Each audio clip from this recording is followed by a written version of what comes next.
Dr. Bill Beeson at Beeson.com. We're going to briefly review what takes place at a Botox treatment session and things that you can do as a patient to enhance your result. Botox is the most well-known of what we call the neuromodulators. Now, they're purified proteins that are administered with tiny injections that relax muscles by temporarily blocking the nerve impulses and that trigger the wrinkle-causing muscle contractions. They create a smooth, rejuvenated, and more youthful appearance, and they're a non-surgical alternative to reduce the unwanted wrinkle lines and frown lines. There are actually 3 neuromodulators that are commonly used: Dysport, Xeomin, and of course Botox. However, just as we commonly refer to all facial tissue paper as Kleenex and all cola soda drinks as Coke, for this presentation, I'll refer to all the neuromodulators simply as Botox. I just want you to realize that there are other medications that are commonly used.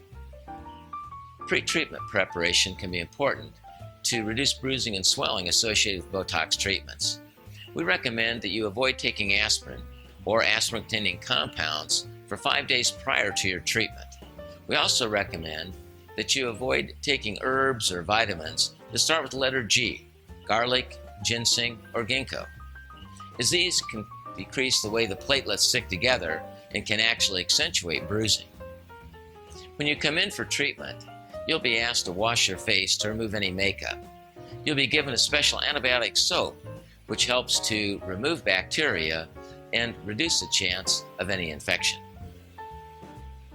Next, a special topical anesthetic cream will be applied for approximately 10 minutes, and this will be done to help numb the treatment area. It also greatly helps to minimize any treatment discomfort. It can also help to constrict the fine blood vessels in the skin and further helps to minimize the chance of bruising.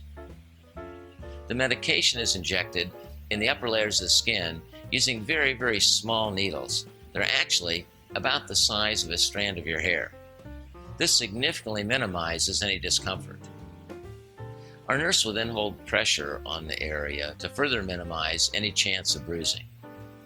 The entire treatment session lasts only a minute or 2. We commonly treat the entire forehead area and the periorbital area. We do this for 2 reasons. First, we want a natural result. When people look at us, they look at our entire face, not just the area between the eyebrows or the area under our eyes.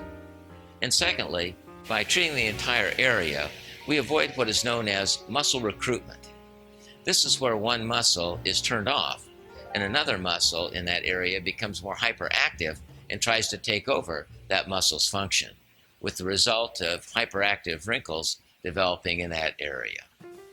Our experience of using Botox for over 20 years has shown that by treating the entire area, we achieve a much more natural and longer lasting result for our patients.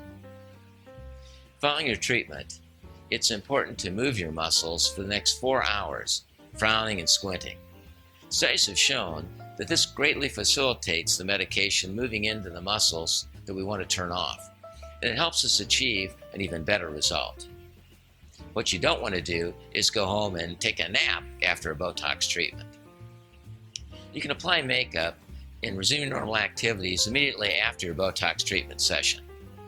You may temporarily feel a slightly heavy feeling in the eyebrows. This is completely normal and goes away very quickly. The medication gradually takes effect over the next several days. It's not instantaneous, and it can actually take up to 4 weeks to obtain the full effect. However, we find that most patients have obtained their full effect within 2 weeks, and in the unlikely event that we need to do any touch-ups, we usually do them at that time. Our patients have shown that Botox can last between 3 to 7 months on average. However, the effect varies from individual to individual, and that's based upon their body's metabolism and other factors. Now, in general, we recommend that patients return every 4 months for Botox treatments. However, studies do show, and our experience has indicated, with each treatment, the results tend to last longer. And we do have some patients that only need Botox treatments once a year. I'm Dr. Bill Beeson, and I hope that this information has been helpful to you. Thank you.